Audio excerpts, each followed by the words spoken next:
La Prabang Laos 2022. Que faire à la Prabang? Vlog voyage de nos 2 jours à la Prabang post-Covid.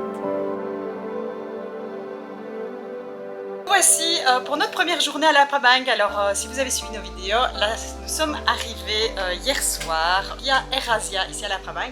Alors je ne l'ai pas vraiment montré dans la vidéo. Ne prenez pas l'avion quand vous êtes sur une fin de touriste. C'est l'horreur. Voilà, hier j'étais vraiment pas en forme. C'est pour ça que je n'ai pas beaucoup parlé non plus dans la dernière vidéo parce que j'étais vraiment pas bien. Alors pour le moment mon ventre se remet petit à petit mais c'est franchement pas encore top. Donc à mon avis on va la faire cool les premiers jours. Santé.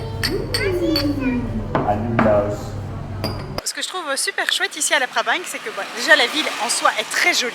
Elle est très verte, il y a beaucoup d'arbustes et tout ça. Et même tous les petits bancs pour s'asseoir, il y en a énormément. Et ils sont tous décorés, ils sont tous peints. Et donc finalement, ça donne envie juste de s'asseoir et de rêvasser.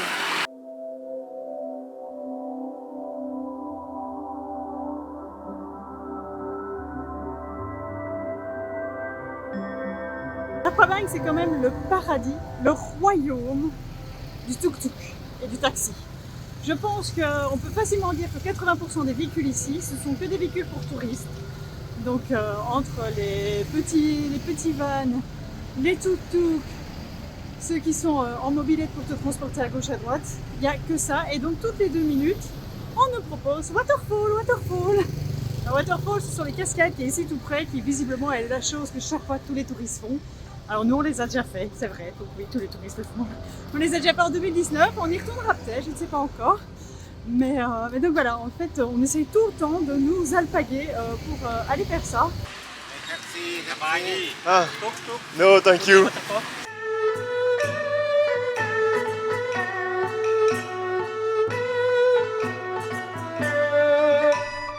On en parle de l'accueil laotien.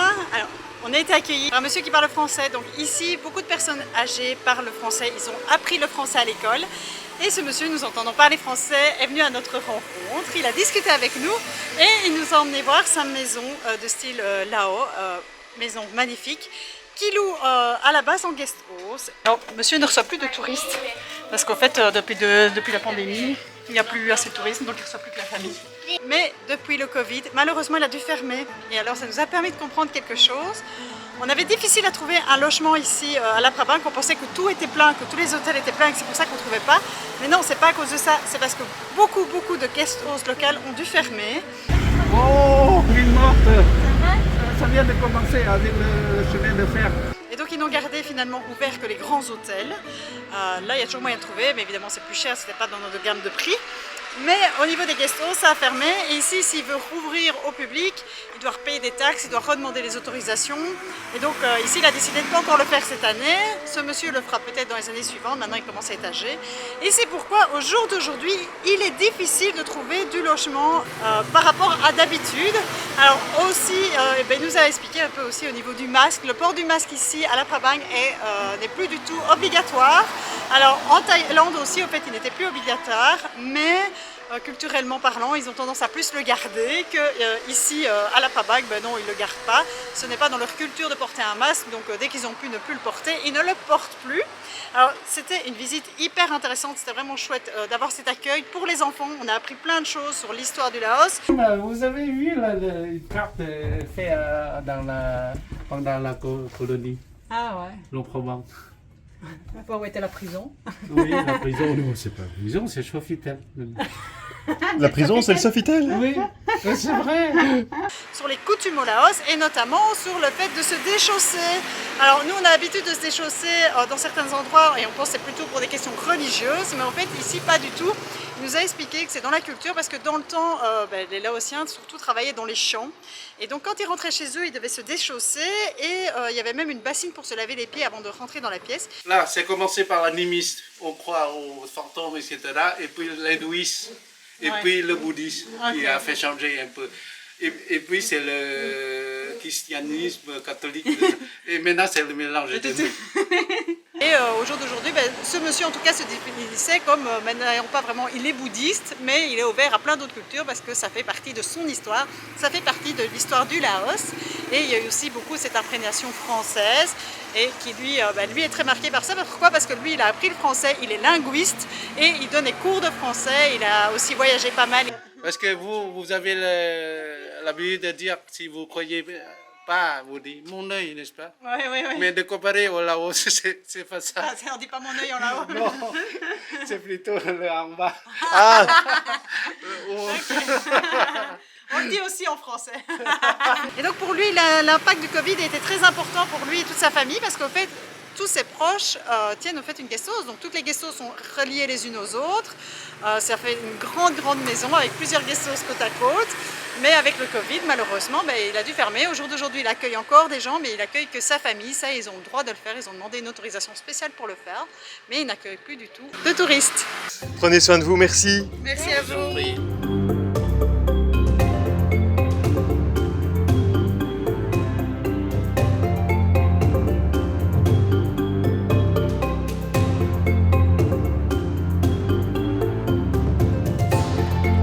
On voit parfois des sacs de grandes marques que j'aime pas du tout.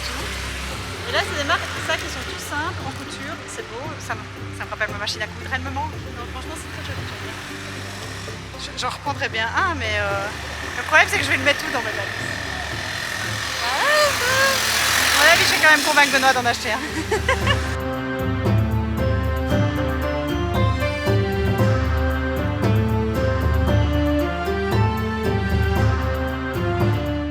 Le point qui est assez difficile quand on change de pays, c'est de s'y retrouver dans la monnaie. On est parti d'Europe et on est parti vers la Thaïlande avec les bahts.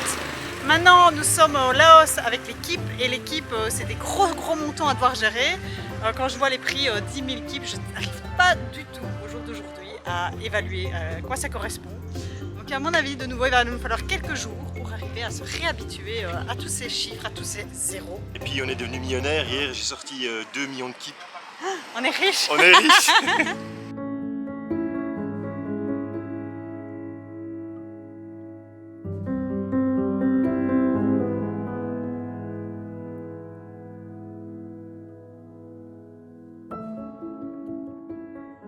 Alors je viens de repérer derrière moi les étals pour les sandwichs laotiens, les sandwichs de la Prabang au poulet et à la coriandre. Donc à mon avis, ils sont tous en train de s'acheter quelque chose au petit magasin. Moi, je vais plutôt m'orienter vers le bon sandwich.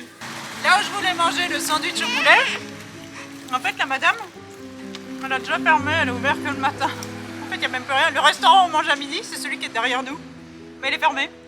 Donc on en vient à manger des chips sur le trottoir. Mais bon, normalement d'ici quelques semaines, moi je suppose que ça va. Les magasins, les restaurants vont se rouvrir. On ne mourra pas de faim, on trouvera toujours à manger. Mais ouais, grand changement.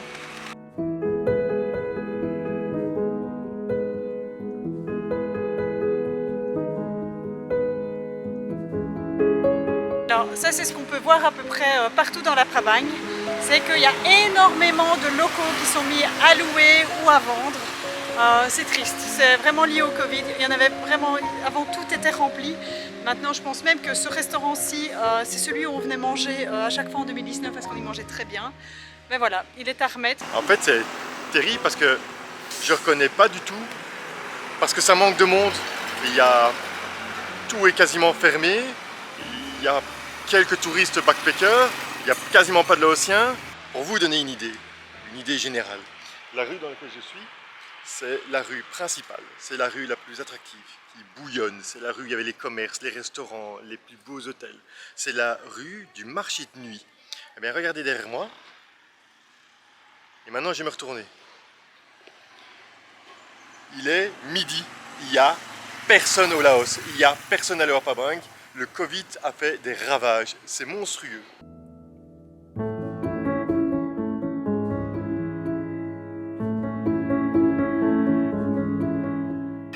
J'ai des cartes postales. L'école de champions qui nous a accueillis. La classe a fait un petit mot pour Jill pour son anniversaire. Et donc voilà, on va leur renvoyer l'appareil, on leur renvoyer une petite carte de la Prabang. Note pour plus tard, ne faut acheter que là où les prix sont affichés. Parce qu'en fait, au Laos, il faut négocier. Ici, on vient de payer l'équivalent de 7 € pour 4 cartes postales. C'est hors de prix. Maintenant, on n'a pas négocié. Disons que ça nous fait un peu mal de négocier après le Covid, où ils ont quand même vachement souffert financièrement. Donc, on ne se voit pas vraiment commencer à négocier les prix. Mais on va quand même essayer de faire attention de tout ce qu'on achète. Regardez si les prix ne sont pas affichés à la base, parce que sinon, ça va faire mal au portefeuille. 7 € les 4 cartes postales, c'est cher.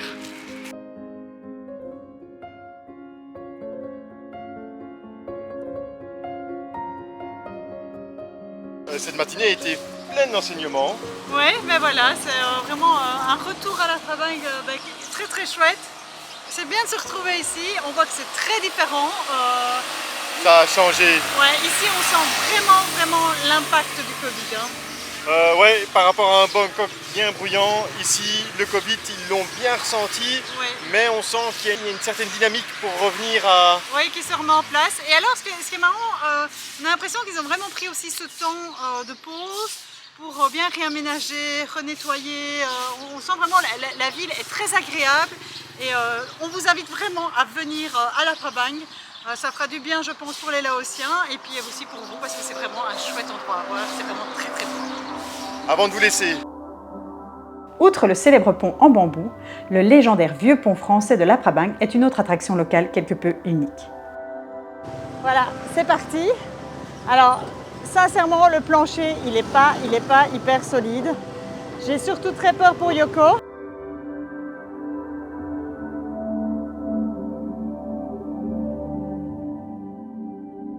Voilà, je vous montre le sol. Yoko, va pas trop vite. Attends-moi. Alors ce qui est génial, c'est, regardez par exemple derrière moi, donc c'est le passage des mobylettes à la chaîne. Ça fait un boucan infernal, il est 7h15 du matin, franchement c'est chouette à voir. Et alors de l'autre côté, si je me retourne, j'ai ça à proposer, une super belle vue. Voilà, la traversée est faite. Je me rappelais que c'était impressionnant, qu'il fallait le faire, mais ce que j'avais oublié, c'est comme ça fait peur. C'est horrible. Là, je suis passée dans un sens, je suis pas sûre que je vais le refaire dans l'autre sens. J'ai eu super peur, soyons clairs. Entre me concentrer pour pas que Yoko tombe et me concentrer pour pas prendre trop de place avec Sue sur le chemin, ça fait super peur. C'est à faire, mais âme sensible, s'abstenir. N'oubliez pas, il faut vous abonner, il faut partager, il faut aimer, il faut nous soutenir. C'est comme ça que fonctionne l'algorithme et on vous remercie pour tout. Voilà, à très bientôt. À bientôt, bye bye.